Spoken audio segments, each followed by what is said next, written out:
Borana is also another great lawyer, lawyer by profession, and is a manager at a Maltese firm called Vassallo and Associates Group. And actually, we are almost neighbors. Their office is very close to our office here in Malta, where I am. Borana specializes in identifying new markets, growth areas, and assists in implementation of business strategies. Borana also provides consultancy services on succession planning, on strategy and corporate restructuring, and to local and international clients, including companies, including family offices and private clients. Sorry, I meant to say that Borana is also a senior manager at Vassallo and Associates. So today, Borana will be speaking about family businesses and challenges that family businesses face. And Borana will be introducing solutions from corporate structuring perspective. So welcome, Borana. We're looking forward to your presentation. Hello, thanks Alexandra for your introduction. Thank you also to Bosco for having me here, and thank you everyone else that joined us today to this online preview of Cyprus. I am sharing my presentation in 1 second. So this afternoon, I would like to touch upon very briefly on the family businesses. It's quite a hot topic right now, and it has been quite a hot topic, especially since COVID started, because all the family owners, older generations who have been in business for a very long time, discovered all of a sudden that they are not immortal. COVID was quite a hit on a lot of people. So all of a sudden they had a reality check and decided to start thinking of what is going on and what are we going to do to see a future in our business. I come from a firm which is a family business itself and has been in circulation for 25 years in Malta, and we face more or less every day the same challenges. We try and come to solutions for ourselves, and we have a good number of family businesses as our clients, and we try to help them every day. I am not trying to imply that all challenges are the same. However, in family businesses, there are some similarities, and I hope I can manage to cover them very briefly today. We will discuss them in much more depth and detail during the conference on the 20th. So to start with, I would like to make you think, what is a family business? I mean, we know what's a business, but what is a family business? A family business is both a business, but it's also a sort of source of personal identity for the owners of the family. Think about yourself starting a family business and starting this business maybe with your brother, with your siblings, or maybe taking over from your parents, and understand that sometimes it's your name in there, it's your family name in there, and it is your it's your identity in there. So sometimes certain family business owners make the mistake to see it as a heritage to be used, especially when it is transmitted from the first generation to the second generation. But a family business is not a heritage to be used. It's just a heritage on loan, because it passes through different phases in order to reach success. You have to build it, and obviously building it means also introducing the values and vision of the family business.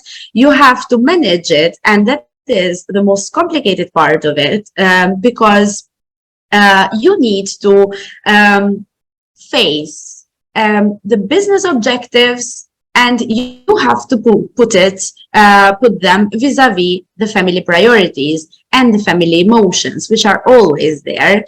Obviously, in the picture, you have to throw in some external managers as well, because not everybody would be specialized in running the family business. So you need external people most of the times. And how would they feel when they are in the middle of a family environment? So you need to cater for that as well. And then as a third phase, it is you need to pass it down to the future generations. So you have to think of succession planning. You have to think that COVID hit a lot of people, and it is very difficult to admit, but it can be us someday. So we need to start thinking of what is going to happen with the future of our family businesses, and how can we make it safe, and how can we transmit to our future generation a business which is healthy and with less problems possible.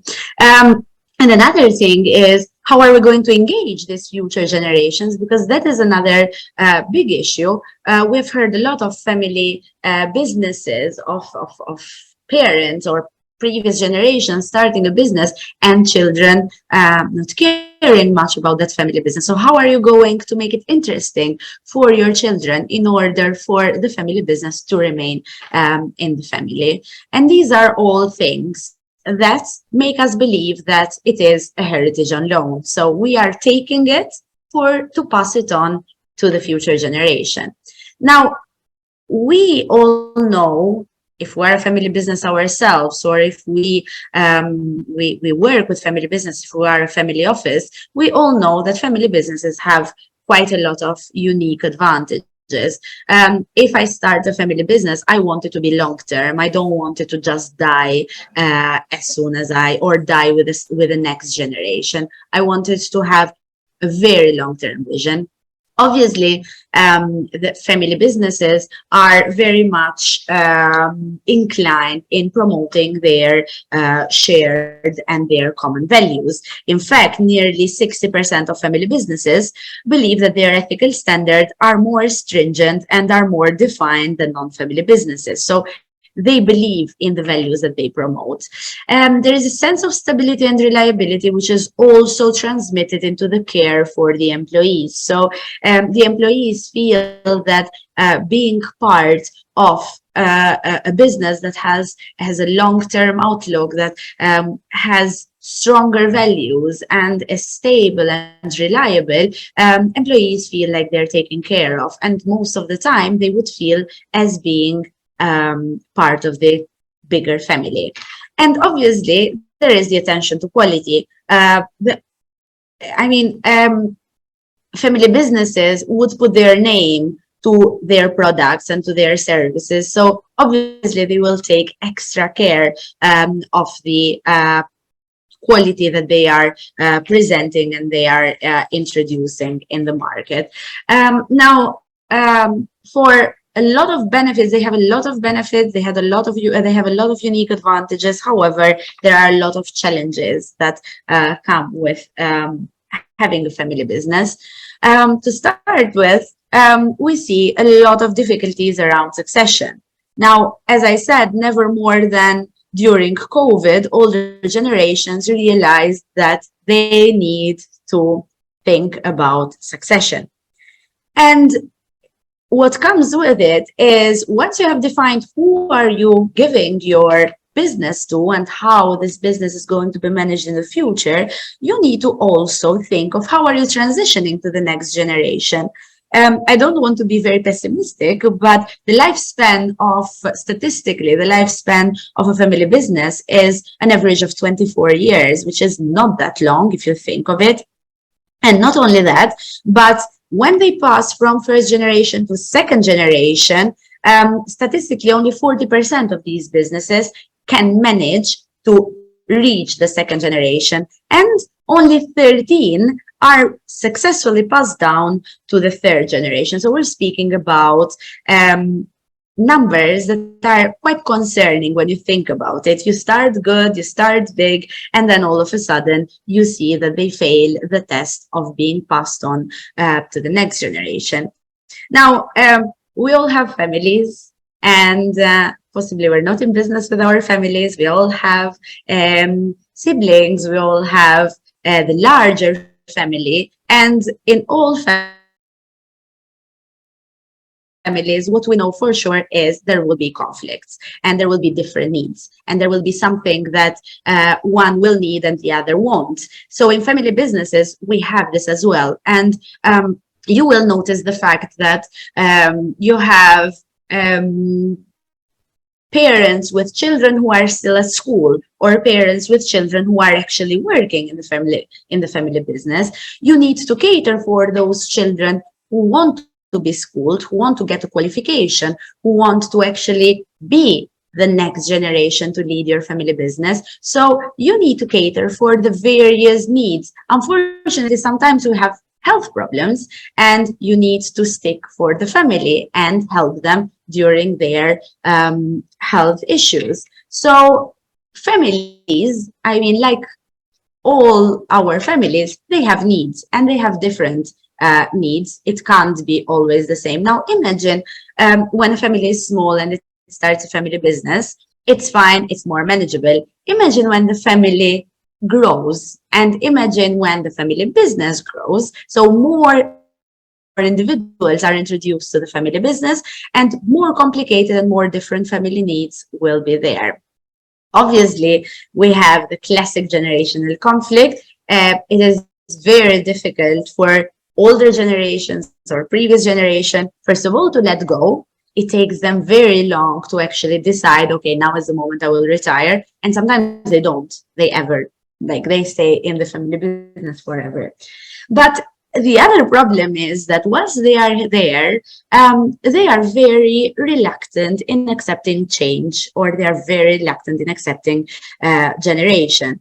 So the majority of these older generations think, I've been successful for a number of years. My family business has been successful for a good number of years. Why change now? Like, why change something that actually works? So it is very difficult to accept change. Once I was at a conference, and we were discussing, and we had this family member, and he was in his 70s, and he was saying, my sons, they're all going crazy about blockchain and crypto, and they want to invest my money in crypto. I have never build my family business to go and invest in crypto. I want to go and invest in commodities. And it's true. I mean, you will find that clash. Older generations will not understand crypto, or it will be much more difficult to explain to them what crypto is. And for them, it will be burning money, or letting money go that was really built with a lot of work throughout their lifetime. We spoke about the conflicts between family members. As we said, we have conflicts in our family environment without being in business. Imagine putting it together with business. I mean, it's always a challenge. What brings also the need for definition of corporate structure is also understanding who is the owner, who has control. As we said, family businesses are not that straightforward. You will see that you'll have certain owners that operate the business, certain owners that just perceive profits without having anything to do with the business. So who has control? Who are, like our colleague before spoke about, directors? Who is going to manage from a directorship perspective the family business? Do we need external people? Do we need internal people? So how is this going to work out? And whilst the family business grows, then they think about setting up a family office, they think about maybe hiring a bank, and they would like to invest. But investing is a risk altogether, and you wouldn't want to mingle the investment side of your business with also the operation side of your business. Let's say you have a manufacturing company and you manufacture foods, and you're very good at it, and you've been doing it for 40 years. Now, after 40 years, you feel that you are in a good place to start investing, or you feel that you are in a good place to venture into a new venture. So how are you going to segregate those risks? How are you going to keep intact your business of 40 years and keep it separate from a risky investment, for example? How are you going to segregate the liabilities of the various arms of the family business? And one of the biggest challenges in this world, I believe, and I think I'm safe to say, is that we want to grow. We always want to grow. We don't just start a business for the sake of starting it and keeping it firm. We want to grow it. And obviously, it is quite adventurous, but it's also something that with globalization is always simpler. We would like also to venture into new markets, into new areas, into new jurisdictions and into new ventures, obviously. So what does this boil down to? This boils down to two very important things: choosing the most suitable and efficient corporate structure, and clearly defining your internal operations and governance.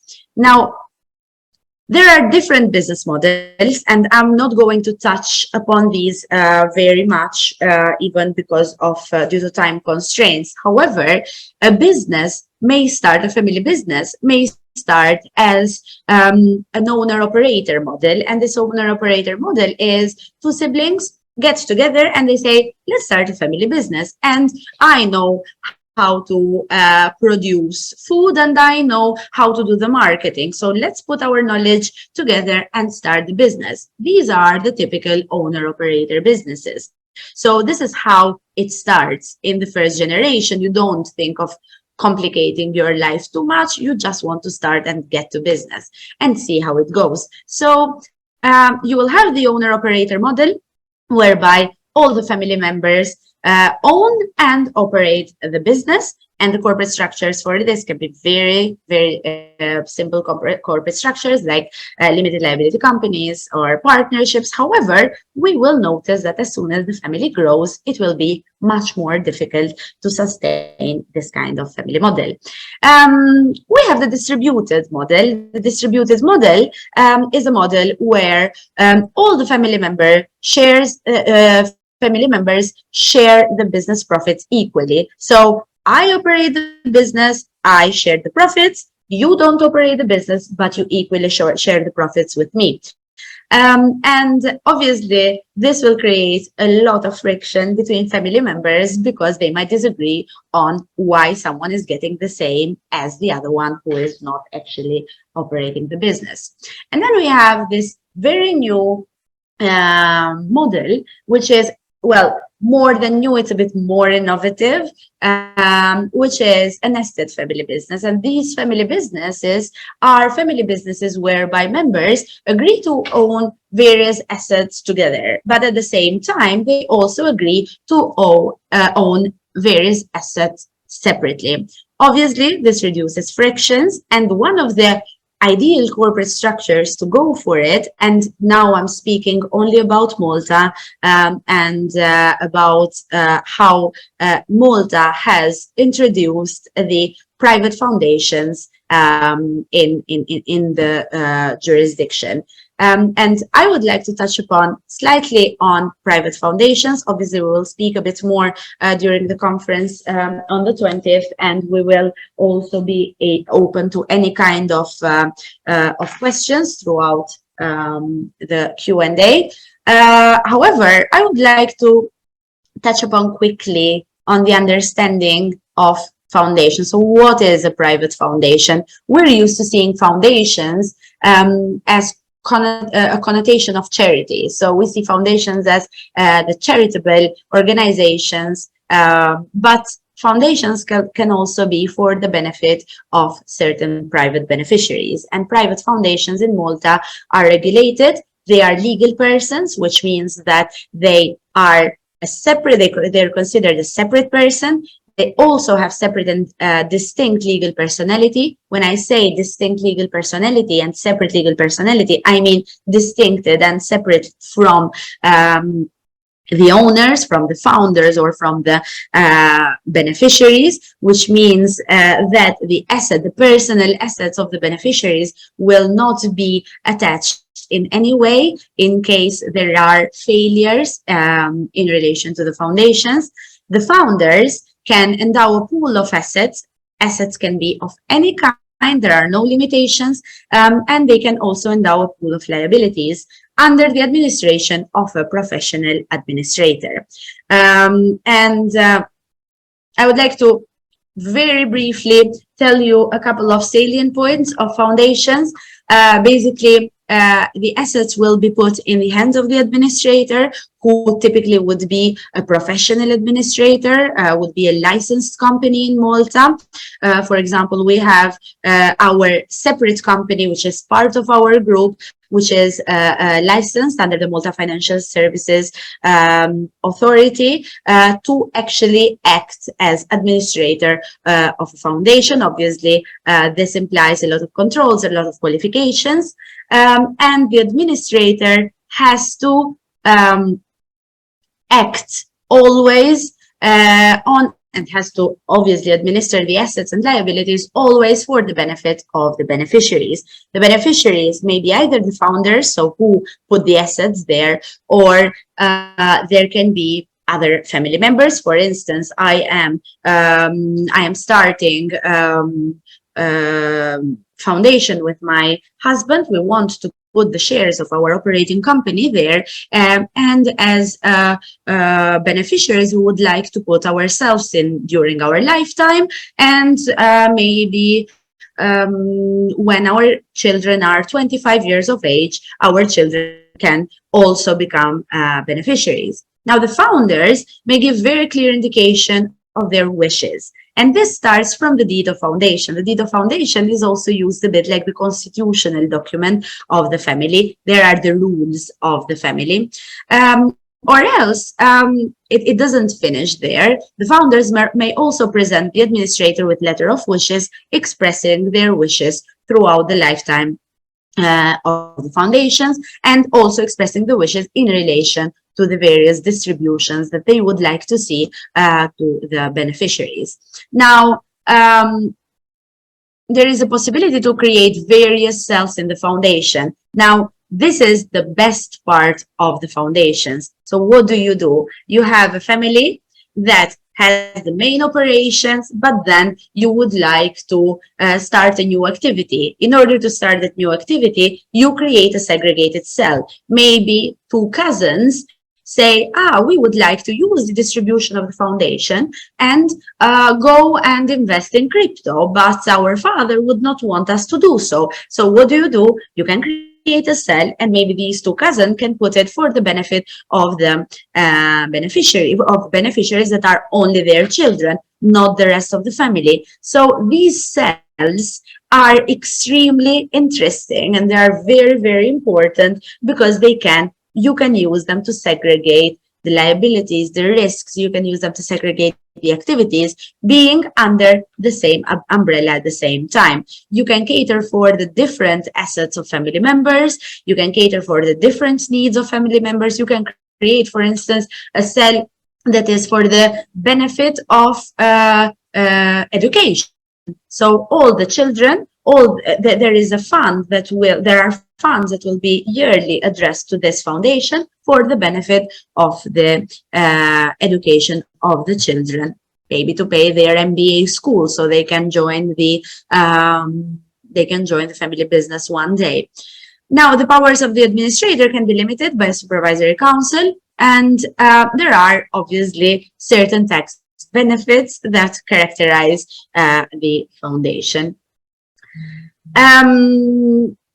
These are our services. As you may see, we provide family business support services. However, we also focus on foundations and trust, corporate services, financial advisory. We speak a lot about corporate structure and restructuring. Nowadays is so much needed and important. We tackle risk and compliance, residency and citizenship, yacht registration services. These are my contact details, which I understand will be shared with you with the presentation. And if you have any questions, I believe these will be open during the Q&A. Thanks.